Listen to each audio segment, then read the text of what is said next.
Against the Ropes podcast. Well, went back against the rope. He's desperately trying to Against the ropes, number one. Ali won't extend himself while Lyle's against the rope. But Ali still tries.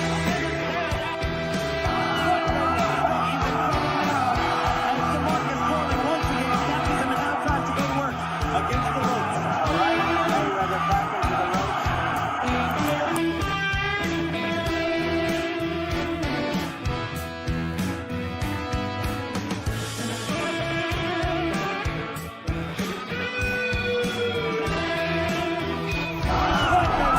He's in trouble now as the market falling once again. Catches him and now tries to go to work against the ropes. All right, hand sent Mayweather back into the ropes.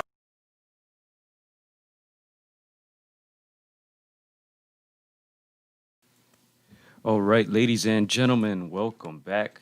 Against the Ropes podcast, number 95. Gio Garcia here, alongside Christian Mosqueda.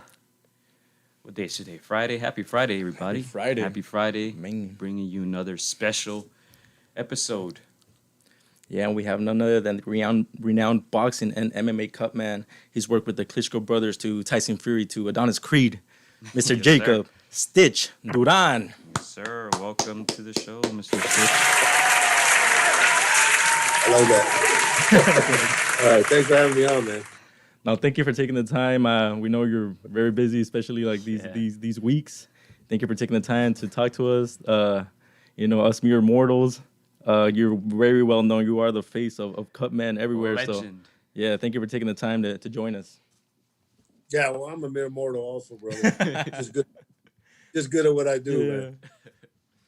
Good at just stitching people up. Yeah. Man, how'd you get the nickname Stitch? Because we were talking about it a little before the show. Everybody just It's funny. calls you Stitch, right? Yeah, And you're a legend Yeah. when they call you by one name. Yeah. Like Kobe, Shaq, Yeah, it's kind of crazy. Magic, Stitch. It started a while back when I had my school of kickboxing. When I was in Fairfield, California, I used to work with Dennis Alexia at that time with the ISKA light heavyweight champ of the world. Great athlete, great kickboxer. His sparring partner was a guy named Dave Rooney. And when Dennis fought at the Vallejo Fairgrounds, Dave Rooney was in the undercard. And I worked his corner, and I ended up with a cut, and I got some tape. And, I watched the other cutmen. I got some tape, and I made little butterflies, and I closed up the cut. And he says, you save me some stitches, I'm going to call you Stitch. And the name stuck ever since. And, Dave Rooney, last time I heard is that he was a fisherman somewhere in Alaska. But I don't even know if he knows that how he changed my life. Like you say, it's a one name type of thing, and people know who I am just by that one name. It kind of became a brand more so than anything, right? Well, becoming a brand was intentional. Yeah. I'll let you know that. Nice. So we know you're busy. You're in the bubble. Yeah. You covered some fights yesterday and then 2 days before. Tell us a little bit about that experience being in there. Tell us like the day to day how it's been. Yeah, it's an experience, brother. It's we've all seen the movie Shawshank Redemption, right? Mm-hmm. Well, this is the boxing version of Shawshank Redemption for Mike Basil and myself, the two cutmen that Top Rank brought in, because we're literally on lockdown. Mm-hmm. Or at least I check in Sunday night. I get tested and I go straight to my room, and I can't leave my room until the next morning. If I don't get a phone call, then I'm cleared. If I get a phone call, then that's a negative. So you never want to get that phone call. But the next day, we go down to breakfast, and we got security in the hallways. We're on the 12th floor of the MGM. We're literally away from all the public. The only ones on that 12th floor are the people involved in the boxing, the ESPN people, the Top Rank people, the fighters. But they got security. They have 3 or 4 security guys standing at the lobby by the airport, by the elevators. And whenever we go to the convention center where all the action is at, we have to be escorted up there by the security guys. Mm-hmm. And they'll take us downstairs through the employee elevator, and they'll take us to the van, and the van takes us to the convention center. And there we got to get scanned in, and We have breakfast, lunch, and dinner there. Okay. You go back to your room. You got the weigh-ins there. You go to the weigh-ins, you go back to your room. You got the fights. You finish, you go back to your room. Okay. But Thursday night is the final. I came home last night, so I'm home today, tomorrow, and then I'll check in again Sunday night. And there are 11 shows, 11 more shows altogether, 13 altogether. But we got 11 more, so I'll be doing this for another month, 5-6 weeks. Wow. Collecting that paycheck, huh? And that's number one, bro. Let me explain. Brad Jacobs, the COO of Top Rank, called me, and he explained the program to me. And of course, I was interested. Of course, the money, because we all had that 2-month, 3-month kind of dead time, right? Mm-hmm. But fortunate enough, I worked a lot of big fights that kind of helped me. I got a residual check from Creed, so I was okay financially. Okay. But nonetheless, you always got to build up your bank account. So when I got the call and I gave them my fees and they accepted, and 13 shows times whatever I asked for, it's not a bad payday. Plus, it keeps me in the mix of what's going on, and even more importantly, this is the blueprint for the way boxing is going to be from now till this pandemic ends. So I'm glad to be part of this history with the people from Top Rank and Mike Basil and so I'm real excited about that. We just brought in the third cut man, Bob Ware, that is the cut man for Floyd Mayweather. Because what happened is on the first night, they have like 5 fights, but Shakir Stevenson and Jared Anderson are guys that I rapped before and I worked before with them. So I always work with them, but once the fight started, I got to be at ringside. And these guys come in after the fight started, and I couldn't leave my spot to go wrap their hands. So in doing that, Top Rank brought in the third guy to kind of be a rover. So that's life in the bubble, man. But we're all doing the same thing. We're all doing it for a good cause, and it's part of history. And I'm glad to be part of it. Nice. Let me ask you this: did you hesitate a little, given the circumstances, when you received that call, that invitation in a way of working there for ESPN and Top Rank in Las Vegas? Yeah, that's a good question, man, and nobody's asked that yet. But yeah, of course, whenever you're dealing with a program like this COVID-19, then that's always in the back of your head, and especially at my age. I'm 68 years old. This is the age group that's vulnerable, but it all started, and that's why I guess I have to be apprehensive, because I was in New York. Shakir Stevenson that was March the 12th I got there. He was going to fight on the 14th at the Garden, and we get there, and they say, well, the fights are still on, but there's going to be no audience. I said, all right, well, cool. A payday's a payday. And Friday morning, Collins says the fight's been scratched, and so I had to fly out. But I got to see the strain on these people in New York, just walking around the streets in Manhattan.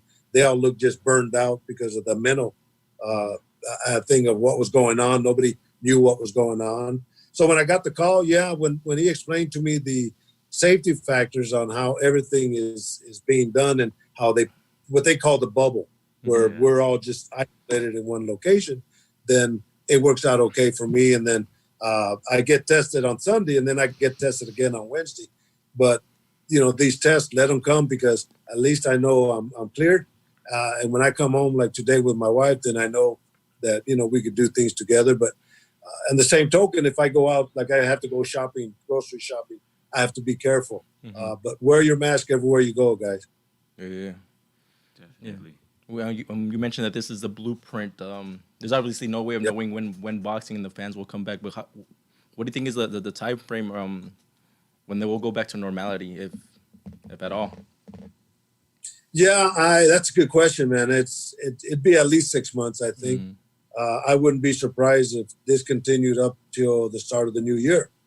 This interview I did this morning with OSB University, Amir Abdallah is the one that hooked me up, and they're at Big Bear. Badu Jack and Triple G are in Big Bear getting ready. They're in training now. So I asked them, because I work with both of them, are there any dates available for these guys? And there's no dates set yet.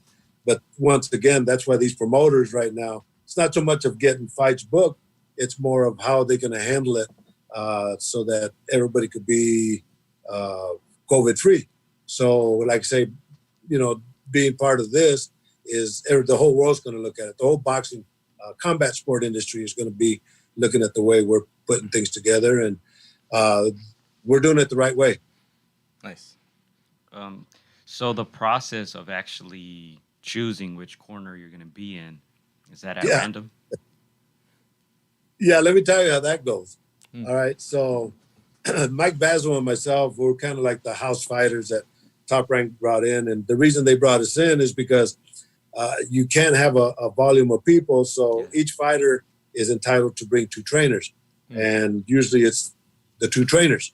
And so if they don't have a cutman, then we're available. So they're playing it off, as part of the marketing program.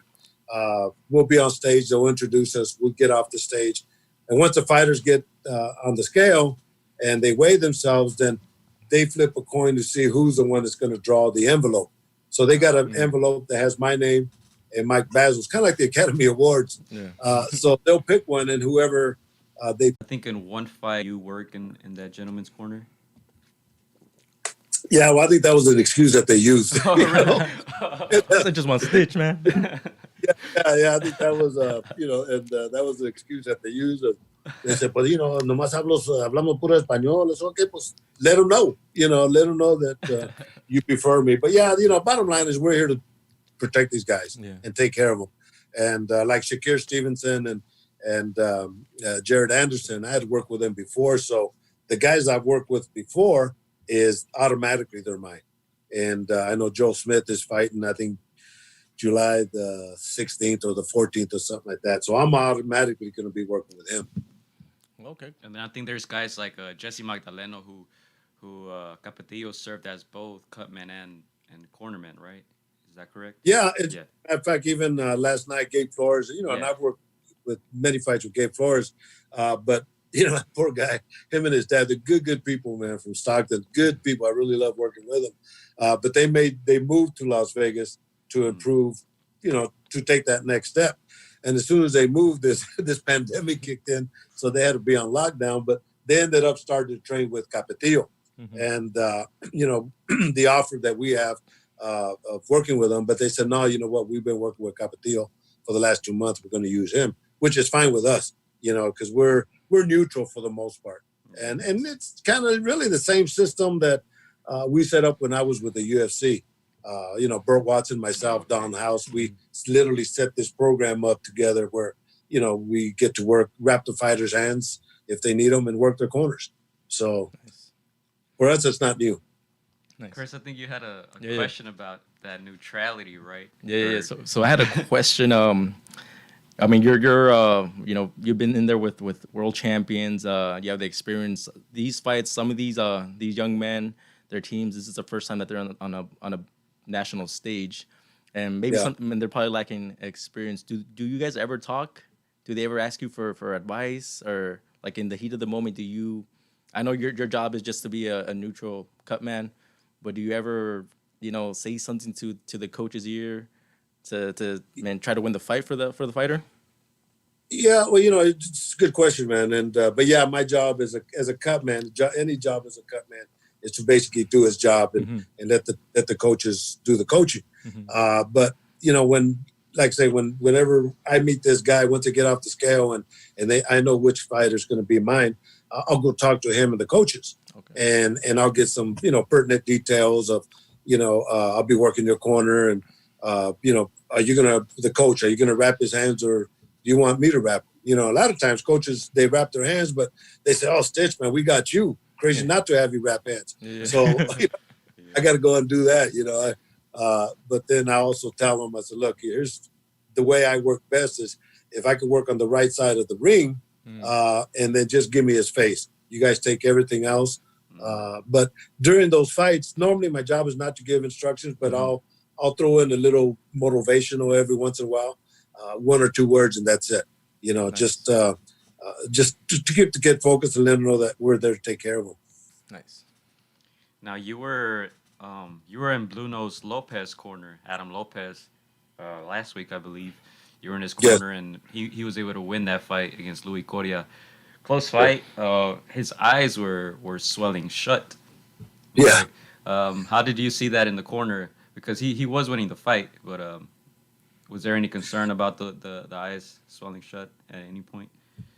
No, yeah, that's a good question, man. You guys are pretty good at what you guys do, man. So Hey man, thanks a lot. I appreciate these questions because you normally answer the main ones. It's the biggest cut you've ever seen, and so and so. But no, in that situation, that's a good point. And let me explain to you: swelling is a bitch, man. Whenever you work with swelling, there's really no guarantee of anything.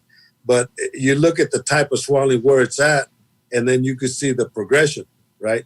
But the type of swelling that Adam had, where it wasn't going to blow up, and some guys, you'll tenderize the tissue and they'll blow their nose and it'll come like that. But it was slowly but surely they were swelling, but it wasn't going to be to the point where his eyes were going to close. So it was I think a 6th rounder. So up around the 4th round, I knew at that point it wasn't get no worse than what it was then. And at that point, it wasn't affecting him. But I remember after the fights, we're taking the gloves on, and he said, "Man, my cheeks hurt. My face hurts." So those are some of the things that I get to experience one-on-one with these guys. But he did good, man. And a good family, good kids. All these young guys. For me, because you're right, Chris. A majority of the fights that I work are 10 rounds or championship fights, and they're usually with high-end weight division guys higher up. But now it's nice to see all these young Latinos, Chicanos, Puerto Ricans, Dominicans, guy from Honduras, just young generation of boxers that are coming up with 2, 3, 4 fights. And for me, just to be working with them, and if I could be instrumental in helping them with a career, then guys are saying, "Oh man, it's an honor to have you work with us, and can we take a picture and all that?" And I know it means a lot to them, and it means a lot to me just to see the young generation having a chance to do some fights. Nice. Has any of these young men asked you for some word of advice? I mean, they might not see you again because you're on the big stage, and this might be the only chance. What are some advice, if any, that you've given some of these young men? Yeah, of course. It's when we talk, I need to get to know more of their physical abilities, their boxing abilities. There's more to being a cut man than just the mechanics, right? Psychology is extremely important, So as I speak to these guys, they have to understand that I'm there to take care of them. And at that time, you're starting to put a bond together, a mental bond, right? And but I'll give them the encouragements. And one of the best lines that I've used that actually was a question that I asked Mike Tyson. And I'll tell these kids, I said, look, I interviewed Mike Tyson, and I asked him, I said, every fighter has that one little thing that nobody has in the world except the fighters. What's that one little thing? And Mike Tyson very simply says, take the pain. You have to take the pain. So that was a documentary I was putting together called Giving the Fighters One More Round. And as I left, I thought about that quote, and I thought, Mike was absolutely right, because there's pain in the fight, but there's pain in the training. There's pain in the family situations. There's pain in the financial situations. So you have to go beyond that pain. And not that was such a true statement that I always try to relate to these young kids. Nice. Has there been something that you've had to overcome in your life that most people don't know about that you would like to share, Stitch, if anything? Yeah, of course, man. I came up as a farm worker, man. I mean, I came down as low in the status of human beings as you could come. I was born and raised in a migrant camp in the San Joaquin Valley, and my address is CPC number 12 for the California Packing Company. And so I was a farm worker all my life. So those are the obstacles that I had to overcome.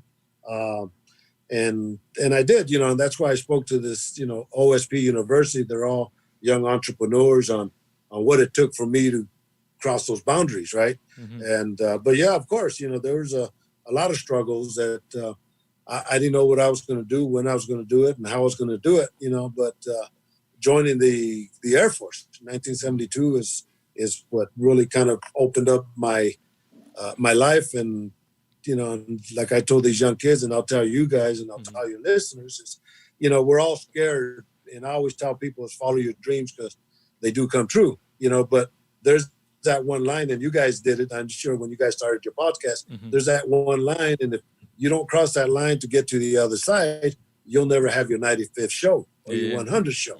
So we all have to go through those moments. And if you're scared, it's okay, because we were all scared. But, my mentality and mentality is always good is if I screw up, I know I can go back and pick tomatoes and pick cotton and pick peaches, so that's always been my mindset. Yeah. Stitch, you were just talking about nerves. Your first time working a title shot. Can you tell me a little bit about that? Did you feel nerves, anxiousness, or any doubt at all? Well, yeah. Well, in kickboxing, I've worked many, many world title fights, but my first world title fight, which meant a lot, was Tony the Tiger Lopez from Sacramento fought the legendary Julio Cesar Chavez in Monterrey, Mexico. Nice. And so, I'd been all over the world in kickboxing, so I'd been in big arenas and what have you not. But brother, this was Julio Cesar Chavez, and it's in a baseball arena in Monterrey, 50,000 people. And, baseball before I became before I joined the military, I always wanted to be a professional baseball player. So, to walk onto a baseball field of that magnitude for a big world title fight with Julio Cesar Chavez and Tony the Tiger Lopez in a Don King promotion, that's how I started my career, man. And look at me now. Now I'm doing shit all over the world. Nice. And this is in what year again? I mean, I can't tell you years, bro. But I've been in Las Vegas. Okay. Going on 26 years, and this was when I still lived in Fairfield, California, in the Bay Area. Okay. Did you ever imagine that you were going to make it this big? Really? Because I feel like... I never did. Yeah, go ahead. Yeah, I never did. Growing up as a farm worker, like I say, I always tell the story. I'd be either chopping cotton or I'd be picking fruit. And you're always into your own world because you're doing things on your own. You're picking whatever. But my goal was always to be a professional baseball player. And of course, I walked on to a Merced College, and my town was 9 miles away, and I didn't have a car. And I would ride with friends to school, and they would leave after school, and I'd stay in practice, and I'd have to do this, for the longest time. And not knowing, because I grew up real naive and nobody really guided us. I didn't know about scholarships. I didn't know about grants. I didn't know about talking to a counselor, about talking to my coach. So I joined the military in 1972, and 1974 they stationed me in Thailand, and that's when I flourished, and that's when I, went and hit it up. But yeah, there was always those moments, where I just thought, but I knew eventually I was going to be a professional in something. Thought it was going to be baseball. I never would have thought it would be in combat sports as a cutman. Nice. Wow. You know what? Let's take it back to the bubble. What is it? What's a typical day like? Just entering the arena, being around the fighters. Can you describe that in detail, please? Yeah, for the most part. I mean, the weigh-ins take an hour, right? So we leave our rooms. Literally, you're locked in your room. And I'm not going to say locked. You're in your room until it's time for you to do something. But let's say the fights. So the fights normally start at 5 o'clock. Fighters start showing up at 3:30. We, the cutmen, will leave at 3. So we go down the elevator, and we'll get up to the arena, and everything's in the convention center. That's where we'll eat, and that's where they got the weigh-ins, and that's where they have the arena for the fights. And so we'll go set up, and then once the fighters start coming in, then we'll go to the individual fighters again and talk to them, the guys we're working with, and ask them, if they're okay with gauze and tape, water, ice. It's just making sure they have everything that they need. And it's different, but it's not different because when I was with the UFC, I did so many reality shows, and those were without an audience. So for me, it's second nature, but for a lot of these people, it's a trip, man, because you can hear it's like sparring in the gym. Yeah. You could hear these guys punching each other. You could hear the coaches giving instructions. You could hear Bernardo doing some interviews in the back, so you could hear all that. And then I guess they have an app now where if you log on to the app, you could actually speak as the fights are going on, and we could hear them up in the rafters. So it's a trip, man. Once the fighters finish fighting, like say Adam. Once Adam finished fighting, they have to leave the arena and go back to their room.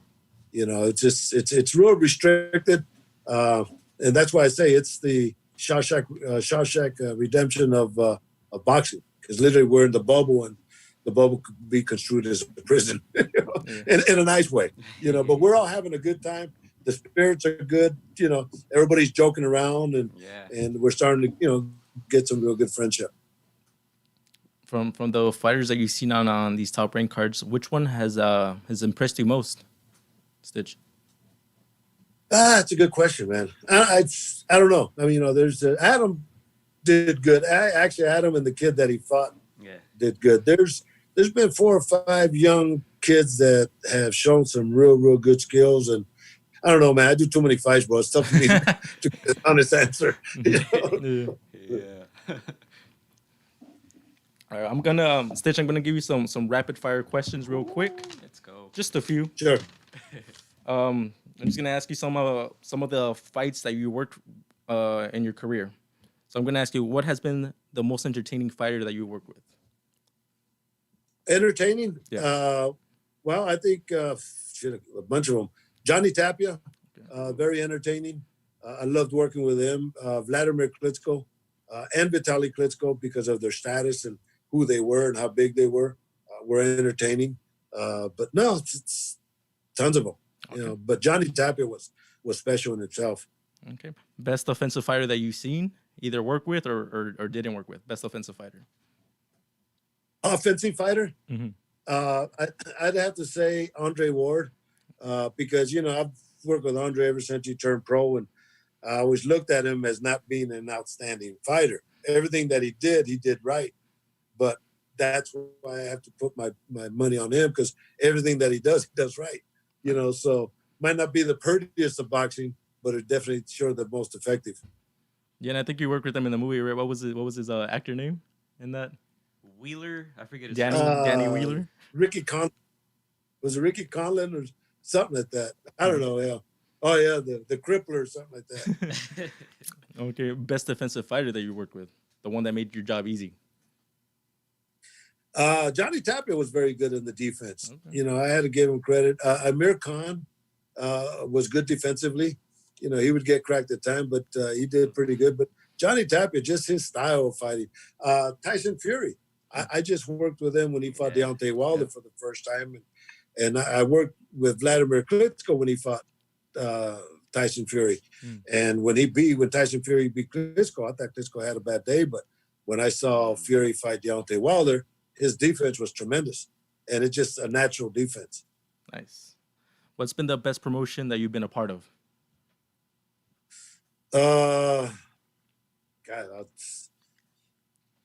They've all been good. From Top Rank to Don King to Al Heyman to the K2, the Klitschko groups, they're all A-level. Pride, UFC, Bellator. All the groups that I've worked with have all been A-level groups. So it's tough to say one over the other. But what makes a good promotion is when, let's say I fly to London. So if I fly to London, when I get to the airport and I go through baggage claim, somebody's there to pick me up. They have my name. When I get to the hotel, I get a schedule. I get my per diem. I get my room. When the fight's over, even before the fight's over, you get your departure time when they take you back to the airport. Those are what you call good promotions where, you don't have to worry about anything. And these guys do all that at the A level. So all these guys, I've been real blessed. And, there's been promotions I've worked with, bro. After the fights, you kind of have to figure a way how to leave the arena back to the hotel because they're gone. How do you, there's times you got to take your own cab to the airport because they don't have nobody to take you. And so I've been through all of them. Nice. Okay, what about the toughest fight you've worked? Oh, shitload, man. Shitload of fights. Toughest fight, I worked, that's a good question. Tons of fights I've worked for sure. But I think Vanderlei Silva, when he Dell, was probably the toughest that these guys fought. Not that I've worked, because I've worked a whole bunch of tough fights, but Vanderlei Silva, Chuck Liddell were cracking each other, man. We just hear punches, bam and bam and bam, and was tough, probably top favorite fights for sure. Nice. All right, that does it for me for the questions. Thank you for answering those, Stitch. Good answers. Great answers. Very good answers. Yeah. Yeah, you mentioned Tyson Fury. Yeah. Now, that fight against Deontay Wilder, obviously, he brought you on for the second fight after the Otto Walling fight. I guess you just wanted someone. I mean, you're probably the best in the game, so why not add you to the corner, right? You weren't needed in that fight, in that second fight, but what'd you think about that fight? Did you think that Tyson would be able to do it in that dramatic fashion against Deontay Wilder?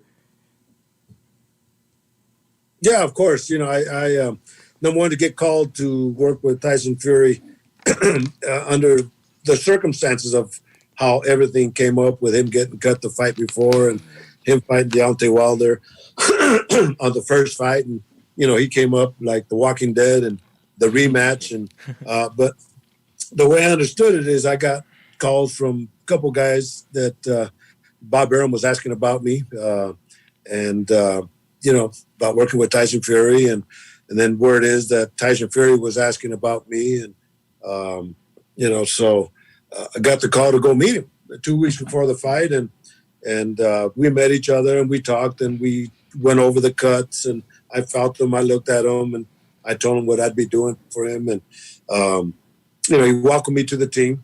But I saw him sparring in the ring, in the gym, because I saw him right when he was starting to peak, the last 2 weeks of his training. So I saw what he did and I was very, very impressed. But come fight time, I always told people that I work on percentages. I work numbers as everything and everything we do. You're at your 95th show, right? You know, so everything is based on numbers. But when you break it down, because in boxing, there's a saying that the only thing that counts is the truth. So Deontay Wilder only had one chance of winning, and that was by knockout. Tyson Fury had two chances of winning. That was going to decision or by knockout. And if it went to decision, then the probability of him winning would have been 100%, just because of his style of fighting. But he ended up knocking out Deontay Wilder. But yeah, tremendous fighter. And I think now people are. I became a fan of his after he beat Wladimir Klitschko when he fought Deontay Wilder, because I knew that that's the way that this guy fought. You can't teach that kind of style of fighting. That's just him, but he's good at what he does. Nice. Yeah. Like we say, you weren't needed in that second fight because he just blew Deontay out. But let me add to that, because the week before I was in Florida, I worked the bare knuckle fights, and I came back that following Monday to camp, to the training, and I told Tyson Fury, I said, man, I probably did like 10, 15 interviews when I was in Florida, and everybody asked about the cut and how I got the job. And then I said, you know, everybody's concerned about the cut except you and I. He says, I'm not concerned about the cut, you know, but in that, I'm an insurance policy. You know, for me to take that out of his mind was important. And because I told him, I'm going to work on you every round. I'm not going to wait to see if something happens. I'm going to do preventive maintenance. That's keeping ice on you and keeping the KO swell on you and just making sure that you walk out as handsome as you walk in. So I took that out of his mind. And that's, you know, one of the jobs of a cutman. Let me ask you this. What mistakes do you see that from other cutmen at times? Because everybody has their own style, I suppose. Yeah, there's a lot of mistakes. Number one mistake, the one that bugs me the most, and actually now that this COVID-19 is happening and you know we're doing all this safety type of boxing, this technique will almost be abolished, and I've always been against it. But that's when and you might see some guys do it. That's when the guys put the swabs in their mouth. Oh You know, man. they got it here or they got it Yeah. in their ear. And to me, I always wear gloves. I have the wrist wrap that you get the swabs in here, so you keep them as sanitized as possible for a boxing show. But these guys, keep in mind, you got it in your mouth, you're going to put that into an open wound. So that's just filthy, right? Yeah. And I see guys don't wear gloves. I see guys that are using the same bloody towel time after time. I see guys that are cutmen that are putting the stool in. I don't touch the stool because it's filthy, right? So you got to be as clean and as sanitized as possible in the ring, and those things aren't some of the ways of doing them. So there's then you see guys applying the Vaseline, and their whole techniques are wrong. So I see that in boxing. Now, if you look at MMA, if you notice, all the guys, I could almost say 100% of the guys wear gloves. They got the wrist wrap with the swabs here. They put their Vaseline here. They work on it like an artist. Yeah. That's what I do. They got the little towels that I use, that I clean them up. I throw them away. They follow that system that I put together. Boxing guys, they're a little bit more macho than they think they are, And but it's funny, when I first started learning to be a cut man, when I lived in the Bay Area, I went to a boxing show. Bone Crusher Smith fought Marvis Frazier. And this one guy did a good job on the cuts, and I was learning to be a cut man. And I went and asked him, I said, look, I'm trying to learn to be a cut man. Can you tell me what you did? He says, you know what? Fuck you. He goes, I'm taking this to my grave, and you got to learn like me. And he walked away. And I felt about this big. But I said I'd never be like that guy. So my job would always be to teach. So if any cut man comes up to you and asks you a question, you try to give them as much info as possible? Oh, of course. And I get, hey, listen, I get emails and messages every week from doctors and paramedics and EMTs and nurses and housewives and everybody sees what I do, and they want to be a cut man. And some people say, hey, man, can I follow you around? I said, no, you can't do that. It just don't happen. They don't give credentials like that. But I tell these people, I said, look, man, here's what you got to do. You got to spend hours and days and weeks and months and years in the gym working as a fighter, working with the fighters, understanding that system. And then at that time, you start wrapping hands at your own expense. You start getting the confidence of the fighters. You start working corners. At the same time, you start studying being a cut man. And because there's really no schools out there for being a cut man. I've put out a couple of videos that will show you the basic foundation of wrapping hands and working cuts, but there's nobody out there really to show us to do what we do. Yeah. And then also, at what point do you say, all right, my fighter can't continue? Because I'm pretty sure everybody has their own method to come to that decision as well. Yeah, you always look. Good questions, man. I'm impressed. I can do this shit all day with you guys. Hey, we got time. Yeah, no, that's a. Oh man, I forgot the question. I was so excited, man. When is it too much? When do you say my fighter can't continue? What methods do you use? So here's what happens. The rule of thumb is when they stop a fight, whether the referee stops it and takes them to the doctor or the doctor looks at it and stops the fight, is when a fighter is at a disadvantage, whether he can't see, well, he's at a disadvantage, getting blood in the eyes, his eyes are closed. That's when they stop a fight, right? And you as a cut man, you need to instruct the coaches, let them know that, look, here's what's happening. An example that I did with Andre Duran when he fought Eskirigi on the rematch. Yeah. That was Virgil Hunter was a trainer, and Virgil Hunter was sick. He had told me he was sick, but I just didn't know how sick he was. And he ended up spending like 2-3 months in the hospital after that show. The grandfather was working. He was, he was slow. So Andre Duran is taking the kind of punches that just penetrate. Those are the punches that kind of give you long-term damage. Instead of short-term damage are the cuts, the broken hand, things that could be repaired. Long-term damage is something that you're going to accumulate down the as time goes on, the dementia pugilistica, the punch drunk syndrome. So Andre Duran is taking those type of shots, and I'm telling Virgil Hunter, I said, look, man, he's taking a lot of shots. You might want to consider stopping the fight. No, one more round. But at that point, I didn't know that he still wasn't very coherent.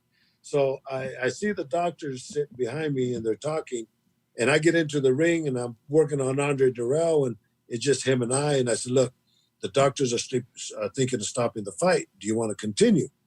And real cool, he just nods his head a little bit. And as I stopped the fight, I told the referee. So Virgil Hunter didn't know what was going on. No, one more round. And the grandfather, one more round. I said, nope. Because once the fighter tells you no, it's done. Mentally, he's already defeated. So I did that. And the next day, his uncle called me. If you remember, his uncle trained him before, and he's the one that went and cracked his kidney so that he was banned for boxing. Yeah. But he called me from Detroit and said, man, you did the right thing. The next morning, Andre Duran and his wife called me, and they thanked me because he says, I just didn't know what was wrong with me. I just didn't have nothing. But that's when you have to, through your experience factors, that's when you have to step up and let your instincts and let your knowledge take care of the fighters. Yeah. So in other words, there isn't that the tapping of the fingers or the eyes are shut closed, right? That was that's a classic moment, man. And let's get into that Cutman story. Mm-hmm. So I told Sly alone, I said, man, Sly, I said, because I spent 6 weeks with him, just like this, talking to you guys. I said, Sly, how many times I'd had to educate these people on the theory of cut me Mick? I said, that's non-existent because you just don't do that. Number one, if the eye is completely closed, they're going to stop the fight, right? Mm-hmm. It's because you're at a disadvantage. But now you're saying cut me Mick, right? Mm-hmm. But then that makes you a surgeon. That makes you a doctor performing surgery in a filthy ring. Mm-hmm. So that's a negative there. But then not only that, then you get the blood in the eye. So you got a double negative. Yeah. And so he started laughing, right? Mm-hmm. So on Creed, Ryan Coogler, the young director, came and asked me, he said, Stitch, what do you think about this? I said, let's do it, man. And it became part of the movie. And when we did the premiere in Los Angeles, you have all these Arnold Schwarzenegger, you got all these actors that came to support all these big people that are watching the premiere with, me and my wife and my son. And that scene comes out and all people started clapping. Yay! So that became part of the cut me Mick type of scenario. But in real life, that would never happen. If I wouldn't let him go out unless he was just beating the holy crap out of the other guy. But in that type of scenario, that's probably not going to happen. But good questions, guys. Dude, can we expect you in a third film? Oh. Well, here's what it was. Hopefully, I spend 6 weeks one-on-one with Michael B. Jordan every morning. Before we filmed, I would go to his trailer and I would wrap his hands. So it'd just be me and Michael and Royce, his friend. The three of us in his trailer, just shooting the shit and talking and all that. But I tell Michael, I said, Michael, I'm really proud of you guys, like you guys, the young generation, that you guys have exceeded doing what you guys are doing. You, Ryan Coogler, the young director from Oakland that wrote and directed Creed, Tessa Thompson, the girl that's the girlfriend for Adonis, of course, Michael B. Jordan. So Michael B. Jordan looks at me and he says, Stitch, I'm directing Creed 3 and you're with me as long as you want. Ooh, nice. But that was, normally the last Creed 1 and Creed 2 were filmed in March and April and, getting into June, at least our 6 weeks. But March and April have already left. So I don't know what's up with the Hollywood industry, but if they do have it again, and if they call me again, then, to me, that just solidifies me as being part of the Rocky series, part of the Creed series. And to me, I'd be honored because I'm still that little Chicano that grew up as a farm worker or, in the big leagues. So, I never forget where I come from. Yeah, it's very motivating. And then also, man, I saw an interview recently where you said you kind of hesitated to take the role because you had other fights already scheduled, right, with some other fighters. For the Balboa, yeah. When Joe Cortez, as a matter of fact, Joe Cortez is at the fight, and we were talking about it the other day. Joe Cortez called me, and because he was telling me, we were talking about it, that Stallone says, you know what, get me some good people, get me some good people, you know. Mm-hmm. So he called me and told me that, you know, so-and-so and this and that. And at that time, I was going to go to Paris, France, work with Fabrice Tioza, which was the cruiserweight champion of the world from France. I worked with him before. And then the week after, I was going to London, England to work with Audley Harrison. Audley Harrison was a heavyweight from England that won the gold medal. So he was a big star. So I had 2 big paydays, right? And so I tell Joe I can't do it, man, because I got to go to France. I got to go to England. And I call my wife at work, and I tell her, and I say, well, I can't do it. She goes, are you crazy? She goes, you have to do it. She says, Rocky is an American icon. And I thought about it. In fact, I'm right here, right where I'm sitting right here. I was sending the email to the people for Audley Harrison on the flights, the details, the pay, and all that. And I looked at it, and I deleted it, and I sent them a message and said, I hope you guys understand. I got offered opportunity to be in the Rocky movie and so and so. They understood. Yeah. And, well, I called Joe, and he got me back on. And it turns out that the fights in Paris got canceled anyway. So trust your wife, man. They'll get so it was the best thing. Yeah, it was great. Nice. Of the original 5 Rocky movies, which is your favorite, Stitch?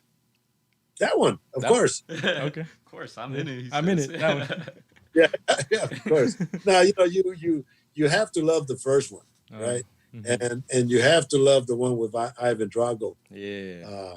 And then, you know, then like I said, this one's special because it's, you know, I'm part of that history. Mm-hmm. And, you know, what impressed me with that was Sylvester Stallone wrote, directed, and acted in that movie. And I have a picture where I'm like this on the ropes, and he's like this on the ropes, and he has his robe on, and, you know, he has a swollen eye, and he's directing. You know, so I got to see that on Sylvester Stallone, and not very many people get to do that. Yeah. So how is Sylvester? How is he? In top of the line guy, man. You know, and like say when he, you know, when he used my name Stitch instead of Marcel. I'll only tell you that story, huh? No. So, what had happened when I got the script, the Cutman's name was Marcel. And I think, man, I got to change that because I don't know anybody named Marcel. But when it was, you know, so I was trying to figure out a way to do it. But when it was time for Rocky to introduce us to Adonis, he says, "Oh, this is Stitch. He's the best cut man in Philadelphia, right?" That's a good impression. That's a good impression. And threw my name in, and man, deep inside, I'm thinking, yes, he did it. You know. Next day, I went over there and said, "Look, man, I want to thank you for using my name." He says, "Nah," he goes, "It has to be authentic, you know." And but super guy, man, good at what he does, and understands boxing inside and out. And you know, when we filmed him being the coach in the corner, I told him, I said, "Man, you do a great job not only as a fighter, but you did a great job as a coach." Nice, man. You know, hit him with the round.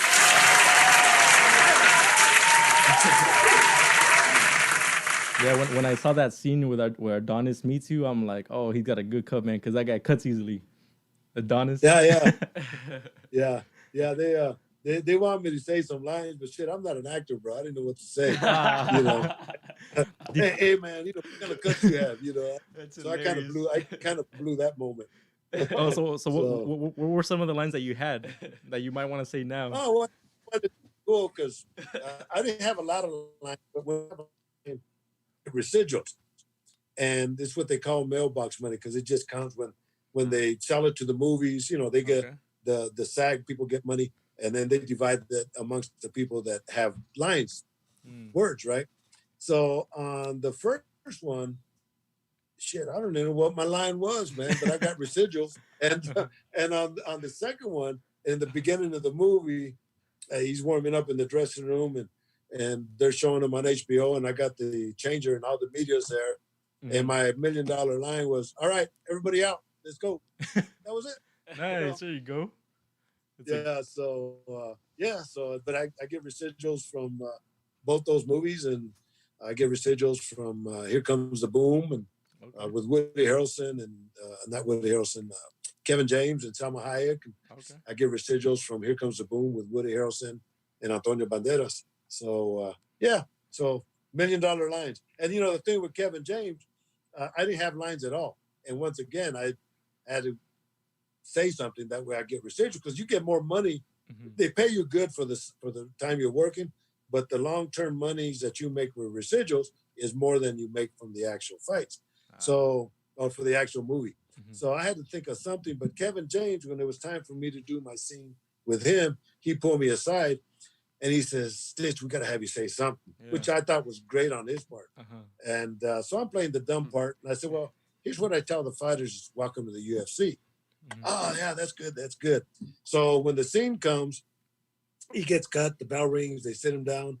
I walk in and I'm starting to work on him. And, oh, Stitch, I'm a big fan of yours. I can't believe you're working on me. And, oh, what a week I'm having. And so I work on him. And then right at the end, I go, psh, I slap him. Bam. I walk him to the UFC.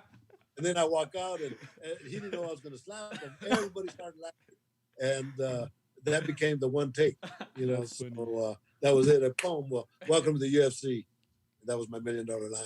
Nice. I was just gonna ask you, have you ever improvised? You just did it there. That's awesome. Yeah. There's in the Balboa movie. Mm-hmm. It was funny. I didn't have lines, right? Mm-hmm. And I was gonna, I was young. I wasn't gonna. If they, what the worst thing you could do is ask, is because they'll tell you no. But Antonio Tarver, when he's Mason the Line Dixon, he's fighting Balboa, and he goes with a body shot and he hurts his hand.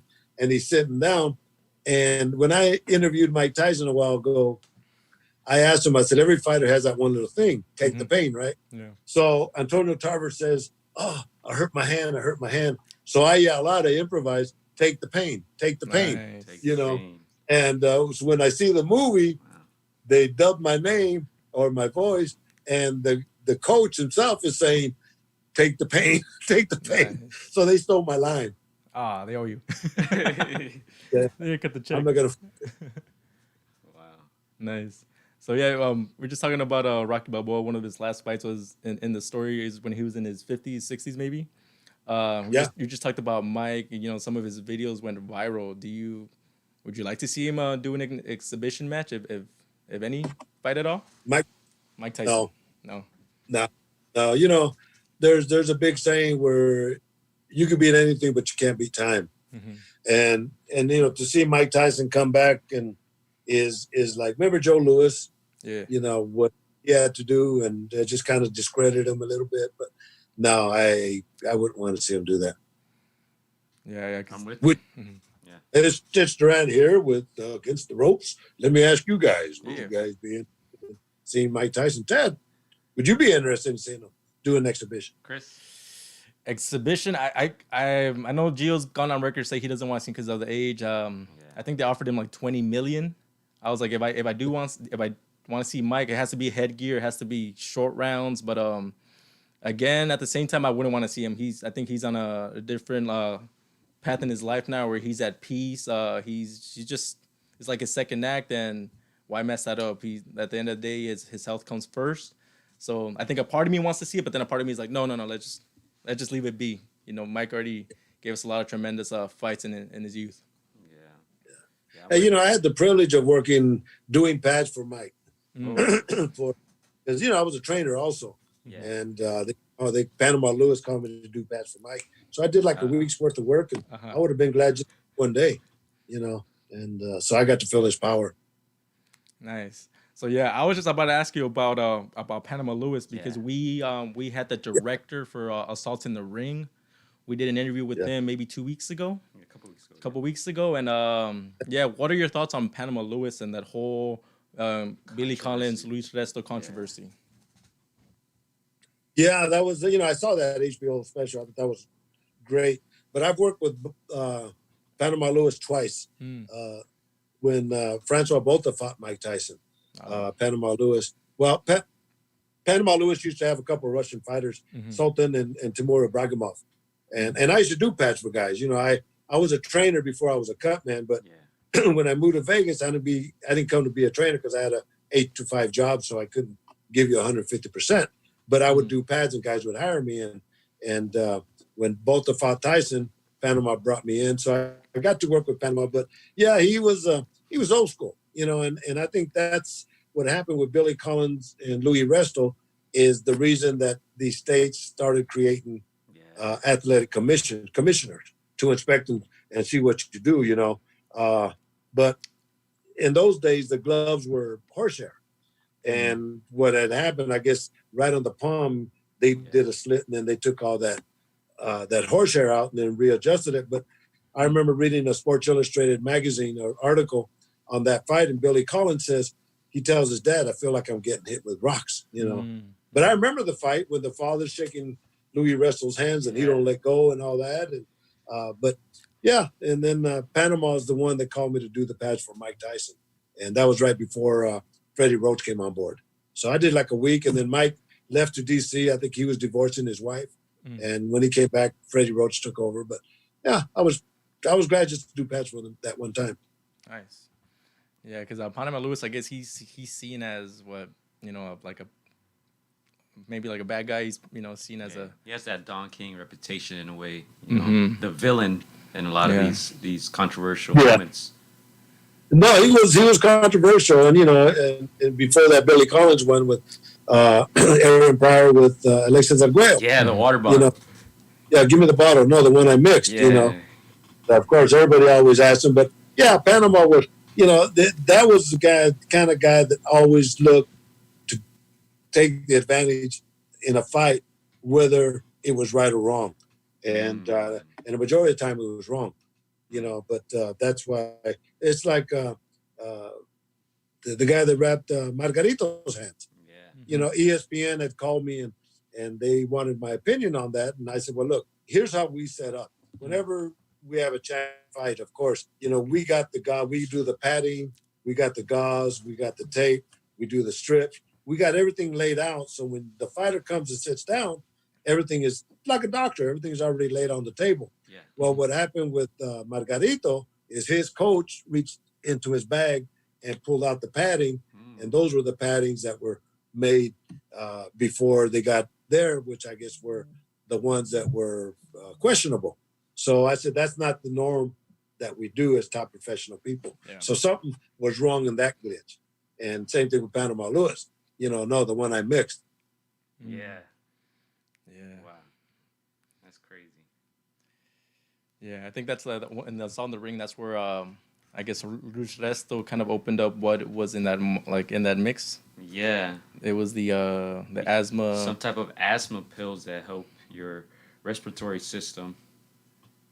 Help your lungs. Oh, I don't know because that's what he said at least. And I tell you what, whatever it was, definitely injected some energy into him because I remember seeing that fight. Then they used to have them in theaters, and but I remember I went to San Francisco when I lived in Oakland, and got to see it in the theater, and I mean, it just like he just got resurrected, you know, kind of like Tyson Fury when he jumped up after Deontay Wilder dropped. Same thing with Aaron Pryor. He just knocked out Alexis Arguello. Yeah. Okay. Crazy. Yeah. So we call people call boxing the Wild Wild West, right? There's not a lot of regulations, or it's not as regulated as other sports. If you could change one rule in boxing for the betterment of the sport, what would it be, Stitch? Good question. Well, it is regulated, but it's regulated to the point where every state, really for the most part, have their own rules and regulations. Okay. They got the ABC, the Association of Boxing Commission, that really everybody should be under one umbrella when it comes to rules. Because I could do a fight here in Las Vegas, and then next week do one in Florida, and everything is different. But how would you change it, or what would I do? Is combat sports is the only A-level sport where we don't have to be certified to be considered professionals and working with professional athletes. You know, you got football, you got trainers. They all go through some educational programs, get certified. We don't have to. All you need is $50 and you become a professional coach or professional cutman. So that I think needs to be improved is to have these people, understand the game a lot better, and maybe through testing or definitely doing seminars and what have you not. But like I said, there's a lot of guys that put the swabs in their mouth, put them here. Yeah. Those guys. I see a lot of, even here with these young guys that I'm working these fights with Top Rank. A lot of these young guys have corners that don't have a lot of experience. Yeah. So I see a lot of the glitches. Nice. We have a question here from our good friend Chris Karmelich, Big Bear. He says, is he ready for UFC 251, 3 title fights? Man, I quit watching UFC a long time ago. I've never watched it, so I don't even know. Yeah. The thing about the UFC is, because I was with them for 15 years, right? So, but that's when you had all the legendary fighters. You could name them by the dozens. I don't know any of these people that are fighting now, man, to be honest with you, unless they're guys that were fighting, beginning their careers when I was with them. Yeah. And I've been gone for 6 weeks, or 6 years, but the whole generation of UFC fighters, there's no big superstars. Nice. Stitch, was there ever a fighter that you came close to working with, but it didn't happen? Well, I could have, I'll tell you a story about Floyd. Floyd always had problems with his hands, correct? Yeah. We know that. So he was going through auditions of guys doing the raps and what have you not. And I walk into Top Rank Gym one day with a friend of mine, and this one cut man is rapping Floyd's hands, and James Prince is his manager, and Floyd is kind of going like this and doing this, and I'm telling my partner, I said, man, this stuff's too tough, too tight. So he gets both his hands wrapped and goes into the dressing rooms, and a minute later he's coming back and he's cutting them off. And at that point, if I wanted to be cold towards that other cut man, I could have said, Floyd, I'm here, let me wrap your hands. I know if I would have wrapped his hands, I would have got the job. But out of respect to him, I didn't do it. And then, of course, Rafael came on board, and he wrapped it, and Floyd liked it. And I'm glad he got Rafael, because Rafael, needed that opportunity. He had been in so many, working with so many fighters. That was nice to see him finish his career with Floyd Mayweather. Nice. Wow. What are some of your biggest memories, just in boxing in general? Well, working with Johnny Tapia was, that was pretty nice. I know my first big coming out fight was when I first moved to Las Vegas. People didn't really know who I was, but I had a lot of experience coming to Vegas because I had I was traveling the world with kickboxers. So I was a trainer, I was a cutman and all that. But my first coming out fight was Raul Marquez from Houston, Texas, was the IBF middleweight champ. He fought Keith Mullins, and I think Oscar De La Hoya fought Camacho, and we were the semi-main. But Raul ended up with 5 cuts, 2 big ones, 2 here, 1 in the nose, something like 70 stitches, and I kept him in the game, and he ended up defending his world title, and that was my coming out party. But Chuck Bodak, if you remember, the guy that looked like Colonel Sanders, passed away now, legend. He used to put the tape on his head and had the pictures of De La Hoya or Chavez or whoever he worked with. And he's the first one that came and literally welcomed me to Las Vegas. Told me I did a great job. And, he became my mentor after that. And we did play to the bone together.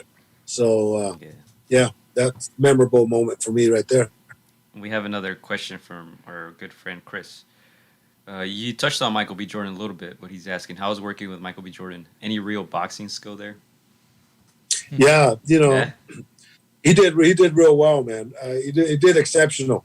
And to the point where on the first movie, I think I did 6 weeks with him. So up around the 5th week, I finished wrapping his hands. Like I said, we're in his trailer, just him and I and Royce. And I said, hello, Michael. I said, look, man, I'm gonna knight you as a fighter because you're doing an outstanding job and you're representing our sport the way we as boxing people would want it to be represented. So I did.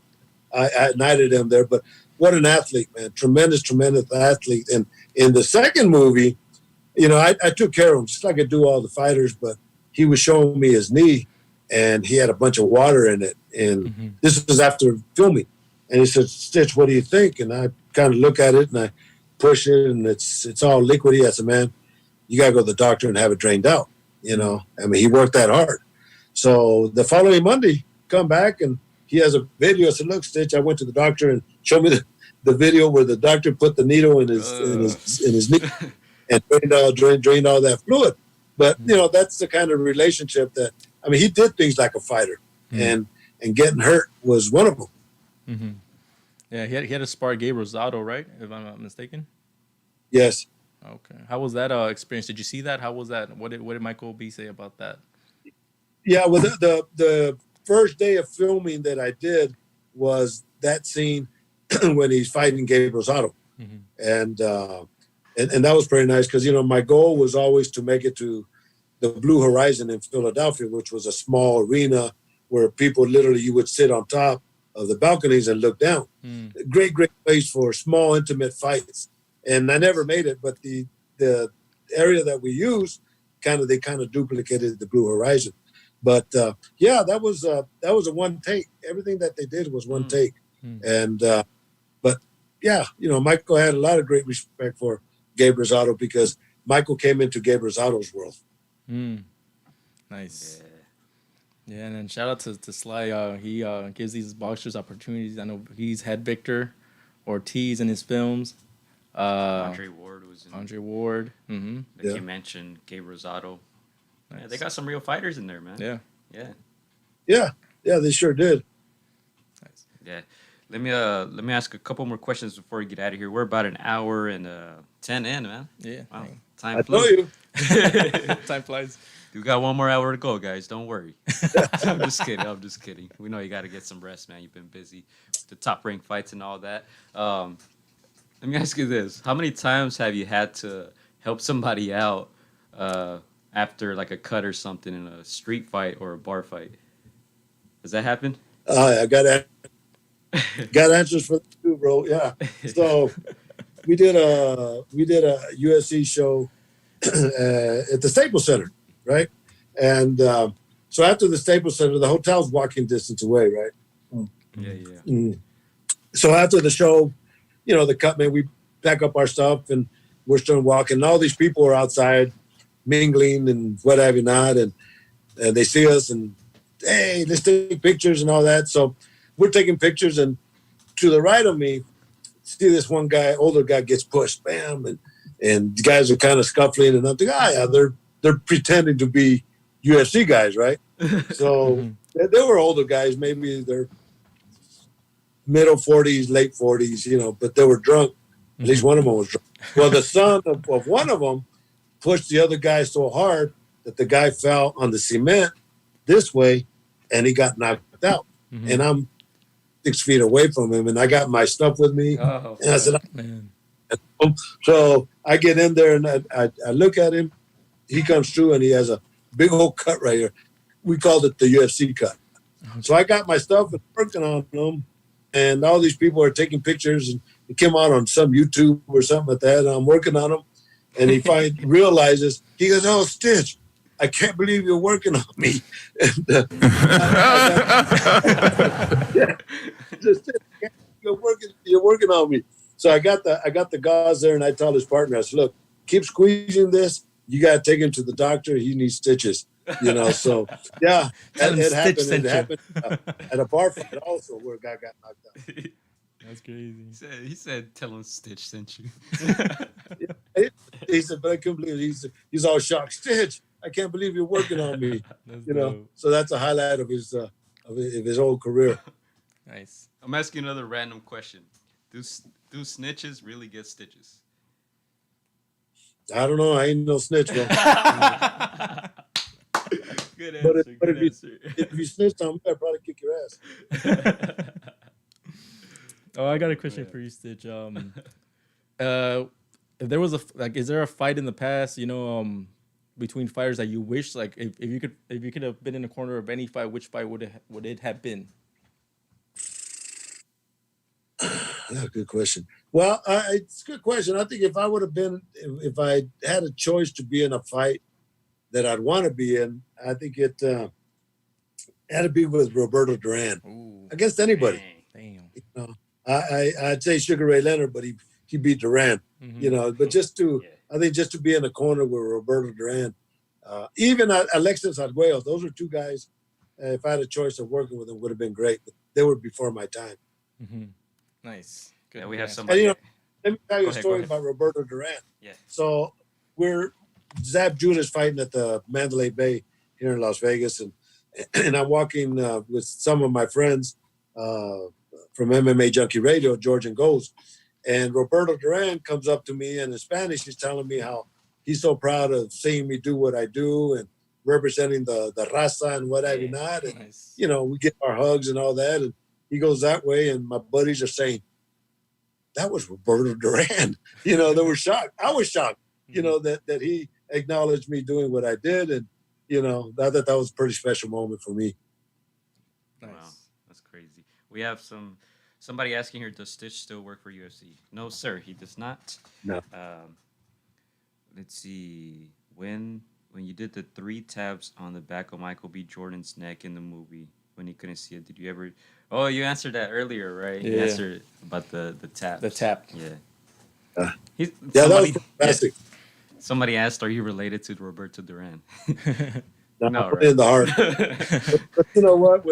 I cut my hair when I came back from last week's shows because my hair was real long, and people have always mistaken me for Edward James Olmos, right? And One of our friends said that happened. And the younger Carlos Santana, but Edward James Olmos all the time, and we're doing the Creed movie, and we're on break, and Stallone's friend is telling the makeup people how Stitch is this and Stitch is that, and he looks like Edward James Olmos.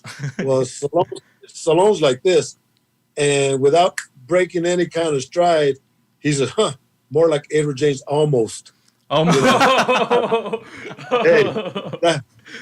I started laughing. We all started laughing. I said, "Man, there's no counterpoint to that, That's brother. funny. You know, you put me in my place. You know, but that's a guy that he is. Yeah, Edward James Olmos. So I sent Edward James Olmos a text because I met him and actually I did a little cameo in an independent film with him. And but I sent him a text and I said, you know, it's nice when people stop and they want your picture or they ask for an autograph, and then they think I'm you. He said, well, people call me Stitch all the time. You know, so it just happened. Nice. Very interesting. Man, you might have an answer to my next question. If they do a film on you, a biopic, tell the Cutman, who would you want to play you? Edward James Olmos. Yeah, there you go. Yeah.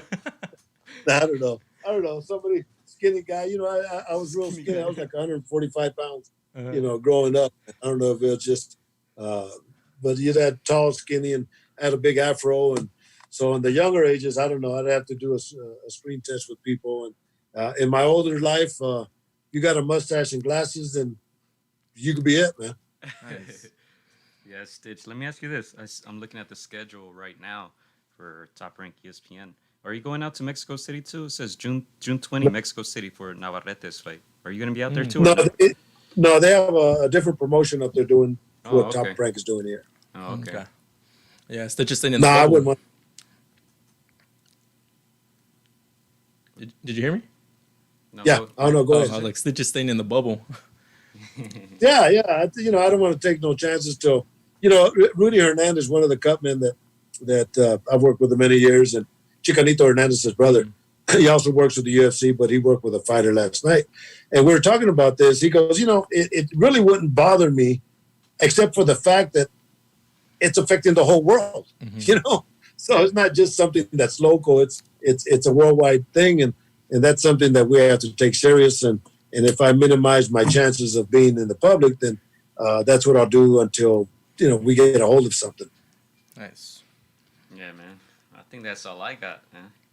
I What- enjoy just listening to all the good stories and the good jokes and all that. I told you I got a shitload of stories. know. I was gonna ask, Yeah, go ahead. what is something that people don't know about Jacob Duran, Stitch? That my pet peeve is wrinkled clothes. I I always iron my stuff. I iron my Okay. wife's stuff. I iron my kids' stuff. You know, I grew up with a family of 8 kids, and of course we all had to be self-sufficient. But Okay. ironing to me is a big thing, and you know, I don't mind if you get wrinkled, but I think everybody should start the day off at least with their outfits ironed, right? And I talked about a girl, Frida Gibbs, was a kickboxer that was defending the world title, and I was going to work with her as her cut man. And this other guy was working also. I didn't know who he was, but he reaches into his bag and he pulls out a satin cornerman jacket, and it's all wrinkled. Brother, I made him take it off, man. I said, Oh "No, my you God, can't, that's funny. you can't go out representing this girl like this." Yeah. So for me, that's just a discipline factor. Is that if you start off good, you look good, you feel good, your day will be good. So yeah, I think in 95 episodes I've only had one wrinkled shirt, and Gio would not let me. Stop it. He would. You've had more. oh, Gio's busting you, then good for him, man. People in the comment section is like, "What's up with that shirt, man?" It was like a mustard shirt. It was I don't mind if you do it through hard work and you get wrinkled, and you know the day and all that. And but man, don't start off wrinkled. I've been in the gyms with these fighters. You know, they'll put their workout T-shirt on. It's all wrinkled. That's a man. Don't do that. You know, he's fold it, put it in your bag, do something, but don't. I just can't understand how people could function with their clothes being wrinkled like that. Yeah, out here looking lazy, man. Out here looking lazy. Yeah. There we go. All right, man. Any other questions, Chris? Or are you guys in the comment section? Yeah, with me, it would be like, what message do you have? If there's a message that you want to put out there, what is it? Oh, I always, the message I always put out is the same one: is follow your dreams because they do come true. I mean, I'm no different than anybody out there, right? And in perspective, that I always say is don't be scared to cross that line, because we've all come to that moment where we have to either say yes or no, and saying yes or no is going to determine what happens in your life. And when I say cross that line, I really understood it when I joined the Air Force, because like I said, growing up as a farm worker, naive, I was going to join the Air Force with a friend of mine. And right before we're supposed to get inducted, he says he wasn't going to go in because he was going to get married and what have you not. So that I was scared. I ain't going to lie. I was scared, but I made that move to cross that line and join the Air Force. So now as you go fast forward, I'm in this position now, and my friend is still one of my best friends. We grew up from the migrant camps together, but he's driving trucks, agricultural trucks, which is seasonal. And his sister said, Jacob, what would have happened if he would have joined the Air Force with you? Would his life have been different? And, it's tough to say, but I think the chances would have, because they would have took him into a different horizon. So cross that line, bro. Don't be scared, and you could always go back. And that's one thing that line will give you, is you could always go back, but you'll never know what the future holds unless you go forward. Nice. Right. Take the pain. Take the pain. Take the pain. Yep. Take the pain, yeah. And take the pain, no doubt about it. See, you guys will remember that now forever, but it makes so much sense, right? Yeah. And that's anything in life. And with if you guys remember when I was with the UFC, one of my sponsors was a company called One More Round. And One More Round, Mark Zucker, the owner, used to own BC Ethics. When he saw Balboa, the movie that I was in, when Sylvester Stallone or Rocky's telling his son, I got to go that one more round. He thought, you know what, that makes so much sense. Anybody and everybody in life, you can't quit. You got to go that one more round, right? So he had lost his apparel company because the UFC required all this and all that. So he didn't do it, but he saw me working the YouTube stars, KSI and Logan Paul. And it relaunched. So anyway, long story short, we relaunched One More Round. He saw me and it just motivated him. Nice. And if you remember the Tyson Fury fight, I got to wear, you'll see it now once that my cornerman jacket was designed by Mark Zucker and myself for One More Round. And the reality shows that we're doing here with Top Rank, I'm repping One More Round. So nice. I encouraged him to cross that line again, and I'm glad to be part of that. That's cool, man. That's cool. And let's go to some last comments / questions here in the group chat in the live YouTube chat. Gonzalo Torres says, "Why did he leave UFC? Actually, got fired." And that's public information. You guys can find that information. And he Stitch actually mentioned it earlier as well. Who wins in a fight? Says Chris. Oscar De La Hoya or Dana White? Yeah. Oscar was always a tremendous fighter, man. And let me say something about Dana. Yeah. People he was saying that he's been in boxing and he got his career in boxing, and the times and I got to give Dana credit. He brought me into the UFC, so and he took me out. But he's the one that really changed my life. But when it comes to being in boxing, the times that I've been there 26 years, I never saw him work a A, B, or C level type of boxing fight. So he was never really a coach or anything like that, at least not when he was in Las Vegas. So I'd give the money to Oscar De La Hoya. I agree with that. And let me get back to this young man that about the UFC. Yeah. What had happened is the UFC went into the Reebok deal, and before the Reebok deal, all these fighters and trainer and cutmen, we were making more money off of our sponsors than at least I was as cutman on what the UFC was paying us. So I needed the UFC to make my money through sponsors. When they went with the Reebok deal, everybody had to get rid of their sponsors, and the fighters, trainer, everybody hated it. And they called the cutmen in and told us, you got to get rid of your sponsors. And I tried to negotiate a little bit more money, but there was no money in the kitty. So that went to the hayward. Anyway, John Nash from Bloody Elbow called me and asked if I'd be interested in doing an interview on how the Reebok deal affected the cutmen. And going back to the days of Cesar Chavez and my family being farm workers and fighting for the huelga and all that and better things, I thought about that, and I manned up. And the article I did was very politically correct, but it just went viral all over the world. And, I don't think the UFC needed that kind of negativity. So they called me, and the only thing that my friend says is that because of the interview you did about Reebok, the UFC is not going to use you no more. And I told him to tell Dana, I said, you tell Dana that I said that he ain't got no balls, that he should have called me because he's the one that brought me in. Yeah. And so that's what happened there, but I became the face of speaking my mind and basically the rebellion. And now you got guys like John Jones and Masvidal that are complaining because, they should be getting paid more money and they're not. So I'm glad to have been part of that. Yeah. Thank you guys for the questions here in the comment section. Yeah. And then there's another one here, which is interesting. Does top rank pay you directly, or do the fighters do individually? So how does that work in this current situation?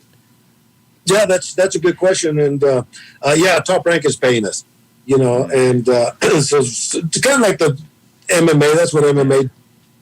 The promoter will pay the cutman to come on in. But Top Rank pays us, so that's great. So I get paid for two shows a week, 13 shows altogether. They're paying us some good money. Plus I get to wear my one more round outfits. So it's good. Yeah, man. And we wish you the best, man. Hopefully you guys are staying safe out there. Yeah, of course we got no choice. Chris? Yeah, I think that's it. I'm sure we're glad to have you on, Stitch. I mean, I know we have so many more stories, and we'll definitely bring you back on so you can share more of those stories. But yeah, no, thank you. It's an honor to have you on our show.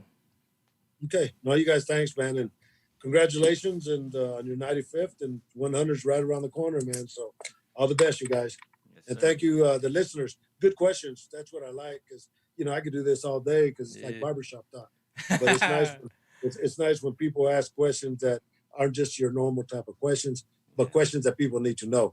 So appreciate all the good questions. Yeah, man. Thank you very much. We'll keep in close contact, man, and we wish you the best out there in Vegas. All right. Thanks, guys. Appreciate it. All right. Thank you, Stitch. Ladies and gentlemen.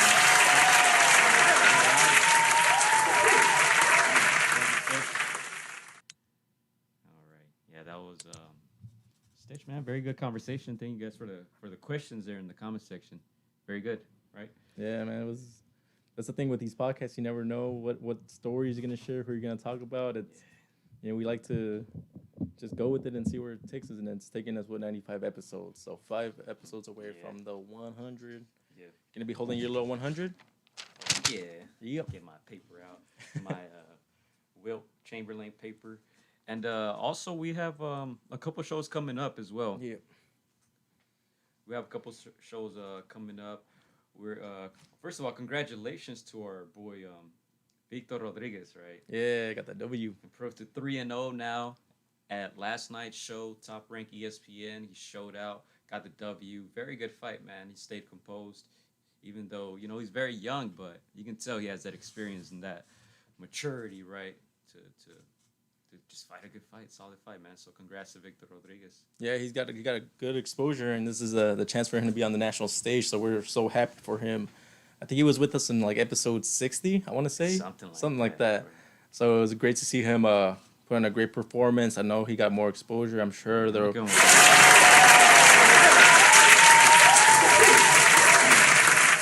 Yeah, I'm sure in the not too distant future he's gonna be getting a call. Right, he has a lot of potential. Hopefully, man. He's got a lot of potential. Yeah. So man, can't wait to see him back in the ring soon. Yeah, and he will be joining us also on the podcast. We still got to schedule that, but he has agreed to come back on. So looking forward to that. Congratulations, Victor.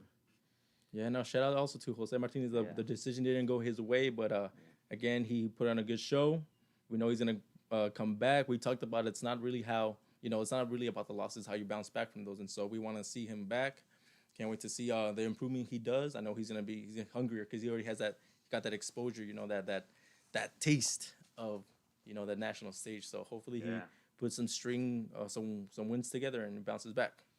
Yeah, and I like that they, right away they came out and posted stuff on Instagram, basically just kind of motivating themselves. Yeah. Right, his dad is in his corner, so they came out and just thanked everybody for the support. And man, go back to the drawing board, man. That's what they all say, right? And keep working. But it was a great opportunity, I would say. I mean, this is the type of exposure you can't buy, man. Yeah. People can buy followers on Instagram, on Twitter, but that real exposure, real following, man, it's hard to get, man. Especially, I feel like in today's boxing climate where not everybody gets that chance to fight on ESPN. So I thought it was a great opportunity that they couldn't pass upon. They took the fight on a one week notice, basically like 6 days. So, and he fought an undefeated fighter as well. But I mean, it was. I'm sure it was a great learning experience. So, man, wish you guys the best, Martinez boxing team. Wish you guys the best with everything going forward. And we're gonna have Jose too on the podcast. Coming up shortly. We still got to schedule that. I think they're still out in Vegas, so we'll schedule that for you guys, and we'll be back soon, man. So yeah, stay tuned. We have another podcast today at 4 p.m. Correct? That's right. Man. We have a preschool teacher that teaches by day, and he's a fighter by night. Yeah. So this guy, you want to talk a little bit about him, Julio? Yeah. So we're speaking about Gabriel Murataya, right? He's fighting out of the RGBA camp. He's from around the area. He's from Fontana, California, and like Chris said, preschool teacher by day, knockout artist by night. He was featured in last week's ESPN top rank card. Was it last week? I don't even know what days or which, honestly. Like, today's Friday, I suppose, looking at my calendar. Yeah. But he was featured on last week's ESPN card. Got a first round knockout. He improved to 3-0, I believe, as well. Yeah, and he has 3 knockouts, so he's gonna be joining us via Zoom as well. I think he just got back from Vegas, and last we heard is he went straight back to training. They're looking for other fights as well, and like Stitch said, they're kind of like the what did he describe it as? They're like the blueprint of how boxing's gonna move forward. Yeah, so a lot of fighters who are looking for fights nowadays, man, and a lot of guys are staying ready. Gabriel is one of them, and he's already back in training, man, after his 3rd win. Impressive knockout. So we're going to have him on 4 p.m. 4 p.m., guys. Yeah. So, stay tuned. It's an exciting moment in boxing. I like that we're getting fights Tuesday, Thursdays. This is like maybe the good part of this whole thing, COVID-19 that's going on. You get to see fights not just Saturdays, not just Sundays, but throughout the week. So it's exciting time. making the most of it, adjusting to this new boxing realm. But yeah, stay tuned, guys. Thank you for joining us on the live feed, Chris. Chalo, Derek. Thank you for joining us, and yeah, we'll be back at 4 p.m. Yeah, and Derek says he enjoyed the fight. His Nice. boat hat is fire. Nice. It's a staple, right? The trademark hat. But yeah, we'll be back soon, guys. Go grab some lunch and join us, man. Should be a good one with Gabriel coming up soon. So what time is it in Cali right now? Also over there, it's at 7 p.m. East Coast time. Yeah, right now is 1:30 p.m. So yeah. And the next show is gonna be at 4 p.m. here, 7 for you, Derek. So yeah, we'll be back, man. Doubling up, getting close to that 100 mark. Hey. Yeah, man. Thank you guys for joining us. Make sure to subscribe to the YouTube channel. Make sure you guys are following us at Against the Ropes on Facebook, Twitter, and Instagram. And we'll be back soon. Literally a couple hours. All right. Peace. Peace, guys. Thank you. Michael, you already know. So.